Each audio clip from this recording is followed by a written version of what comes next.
वंदे श्री गुरुतारणम।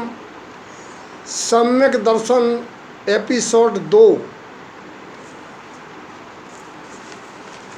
संसार परिभ्रमण से मुक्ति, भावसागर से तारक खेवटिया, धर्म का आधार एक सम्यक दर्शन की महिमा सुनने के बाद एक जिज्ञासा आई है कि कहीं आप सम्यक कहते हैं, कहीं सम्यक दर्शन, इन दोनों में क्या अंतर है।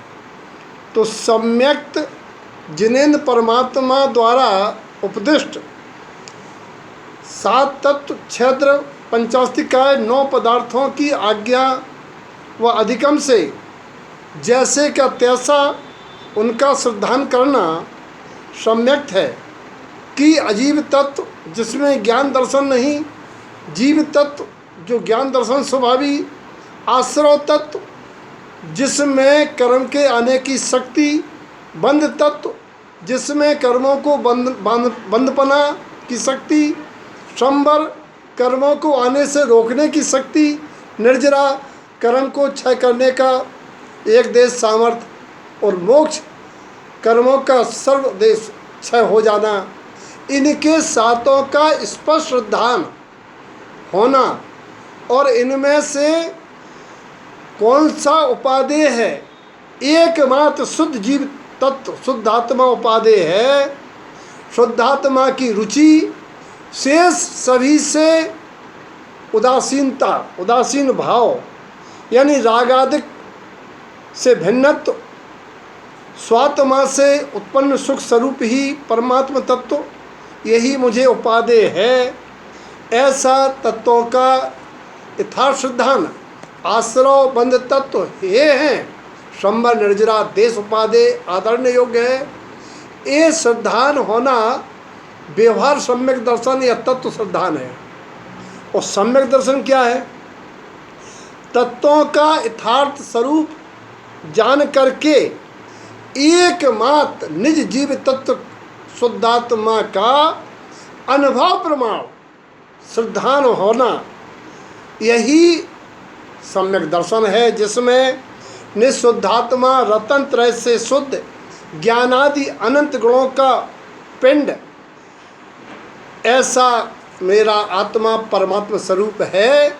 ये प्रति समय श्रद्धा गुण में रहना सम्यक दर्शन है। सम्यक दर्शन जानने की आवश्यकता क्या है? तो जो भी पूजा वंदना भक्ति शास्त्रों की रचना, स्वाध्याय, प्रवचन, सत्संग, सबका एक उद्देश्य है किस तरह से प्राणी संसार के जन्म मरण के दुखों से मुक्त हो। उसका आधार है सम्यक्त, जो संसार के दुखों का हरणहारा है, मुक्ति सुख का करणहारा है। इसीलिए संसार के दुखों से छूटने के लिए सम्यक दर्शन आवश्यक है। क्योंकि आज तक जितने भी जीव मोक्ष को गए हैं, उन्होंने अपने शुद्ध आत्म तत्व का शुद्धा रूप सम्यक्त को धारा है। अगला प्रश्न आता है कि आचार्य गुरुदेव ने सम्यक दर्शन के प्रतिपाद्य विषय श्री मालार्पण ग्रंथ में इस सम्यक्त का मूल आधार किसे कहा है एवं सम्यक्ति को कैसा पुरुषार्थ करना चाहिए? आस्ति अपेक्षा कहा गया है, मैं आत्मा शरीर में रहता हुआ शरीर से अलग शरीर प्रमाण एक ज्ञान स्वरूपी कर्म रहित आत्मा हूँ, जड़ नहीं हूँ। एक कर्म संयोग मेरे नहीं है, ऐसा भेद ज्ञान का साधन रूप मूल सम्यक।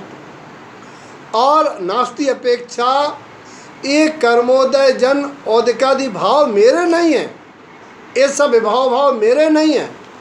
ऐसा अनुभव करके परम पारिणामिक स्वभाव का अनुभव करना ये सम्यक्त का सच्चा पुरुषार्थ है। मूल सम्यक्त को आचार्य ने श्री मालार्पण की तीसरी गाथा में, जब शरीर में नहीं हूँ तो शरीर आदि मेरे कैसे हो सकते?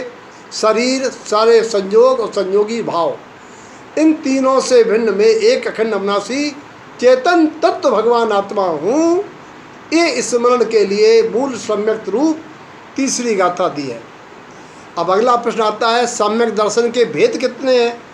निश्चय से या सामान्य से सम्यक दर्शन का कोई भेद नहीं है। जब आत्मा एक है तो आत्मा का सम्यक दर्शन गुण भी एक है। जैसी आत्मा व्यवहार में तीन भेद कही गई हैं, वैसे ही सम्यक दर्शन को उनकी उत्पत्ति की अपेक्षा, प्राप्त के कारणों की अपेक्षा और चारित्र गुण की प्रधानता से, करणानुयोग की अपेक्षा से, निश्चय व्यवहार सराग वीतराग अपेक्षा से, कई अपेक्षाओं से उनके भेद प्रभेद हैं, जिनकी चर्चा एपिसोड नंबर 3 में आपके साथ होगी।